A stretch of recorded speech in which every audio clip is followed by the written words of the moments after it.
Capitalism is a machine, a simple, powerful, and relentless engine that has defined the human world for centuries.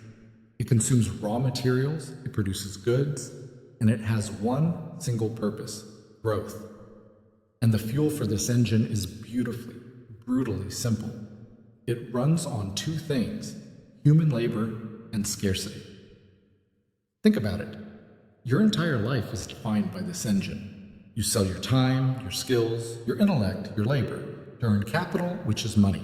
You then use that capital to compete with everyone else to buy things that are scarce: food, housing, energy, healthcare, status. The person who works harder or smarter, or perhaps just luckier, gets more capital, and thus more scarce resources. This is the game. This engine built our cities, it laid our cables, it sent us to the moon, and it is about to break. The breakdown is not coming from a political revolution or a financial crash. It's coming from a technological one. Because the two core assumptions that power the entire system, that human labor has value and that resources are scarce, are about to be proven false. The force of elimination is artificial general intelligence, AGI. We are not talking about the simple, narrow AI we have today, the one that suggests your next word or recommends a movie.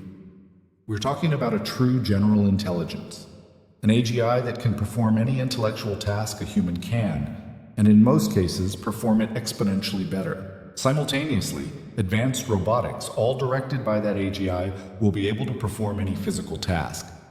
This is the 1-2 punch that capitalism cannot survive. Let's look at the first pillar: the value of labor.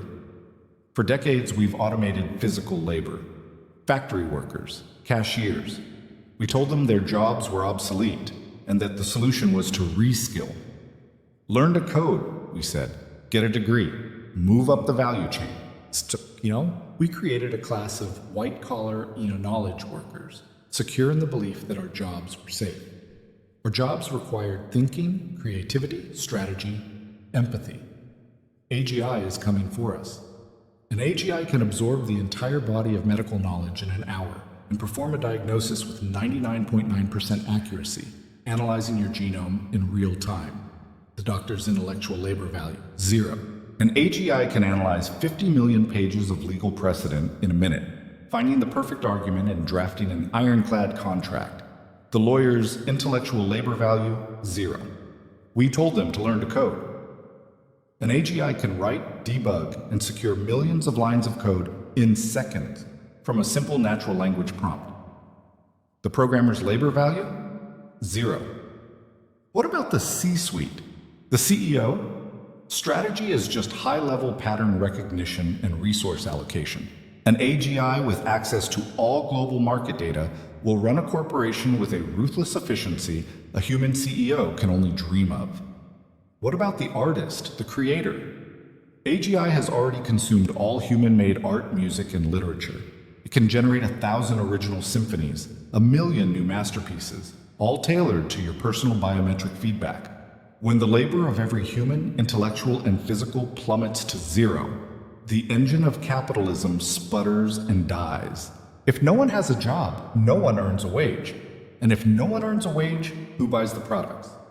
The entire cycle of work, earn, spend is fundamentally irreversibly broken. But AGI doesn't just stop there. It targets the second, even more fundamental pillar of capitalism: scarcity. Capitalism only functions because things are limited.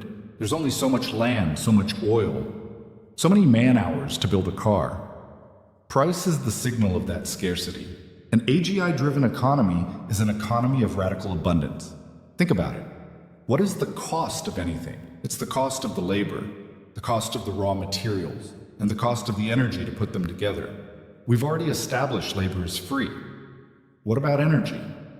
An AGI can run 10 million simulations a second to solve nuclear fusion, or optimize a global grid of solar and wind to 100% efficiency.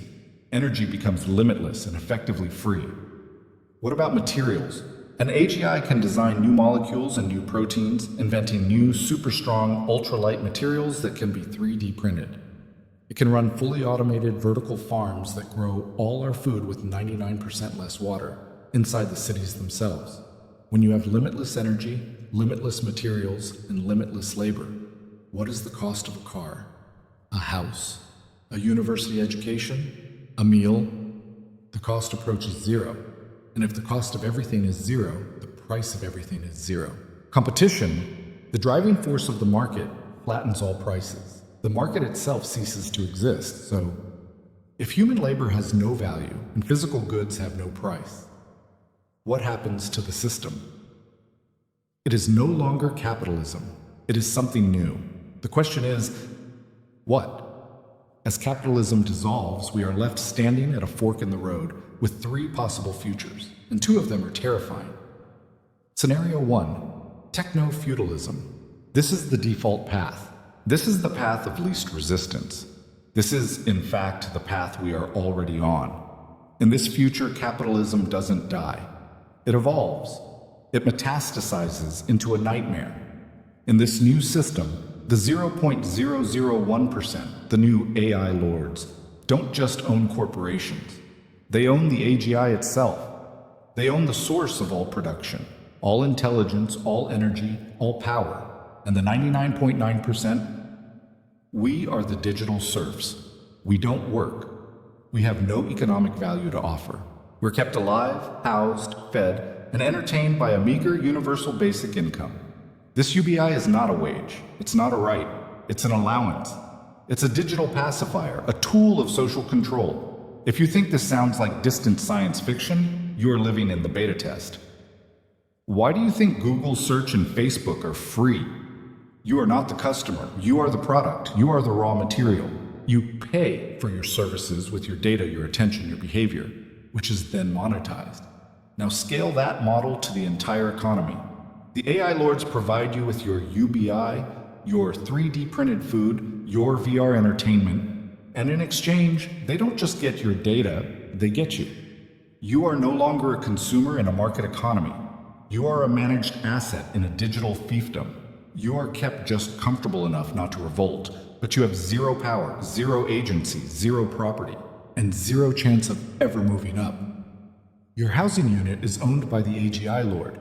Your food is provided by them. Your thoughts are monitored, your descent is predicted, and your compliance is rewarded by a fractional increase in your UBI. It is a stable, efficient, and perfectly hollow existence. A velvet prison. Scenario 2.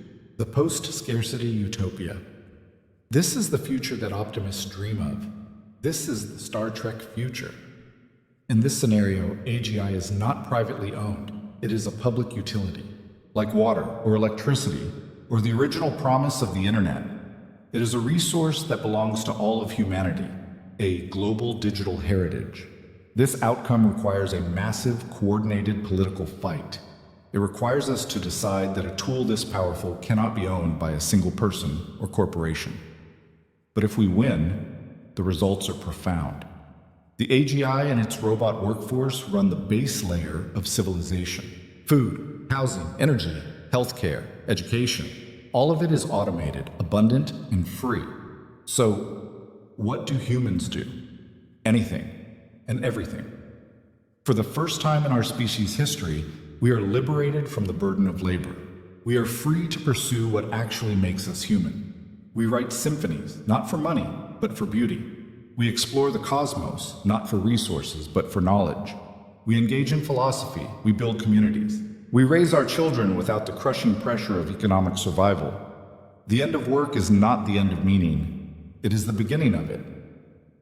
This system, where production is owned by all and goods are distributed from each according to his ability, which is zero, to each according to his need, which is everything, has a name. It's fully automated, luxury communism. A world where your worth as a person is finally, completely decoupled from your economic output. Scenario 3, the meaning economy. This is the strangest, most human, and perhaps most likely compromise between the two extremes. In this future, AGI runs the base layer, just like in the utopia. Everyone is safe, fed, and housed. The economy of survival is over, but we quickly discover a problem. Humans are bored. We are animals built to strive, to overcome, to be needed. A life of pure, effortless leisure is, for many, its own kind of prison. And so, we invent new games. We create new economies, built not on scarce physical goods, but on scarce human goods. In this economy, you don't work to survive. You work for meaning. You work for reputation, for community, for status. An AGI can paint a perfect Rembrandt. But can it give you the experience of learning to paint imperfectly in a small local class with other people? An AGI can perfectly replicate a handmade flawed ceramic bowl. But the flaw, the mark of the human hand, is the value. An AGI can provide perfect medical advice, but you might still pay a human sitter or companion, not for their medical knowledge, but for their genuine, fallible human empathy. The new high-status jobs will be things AGI cannot, by its very nature, replicate.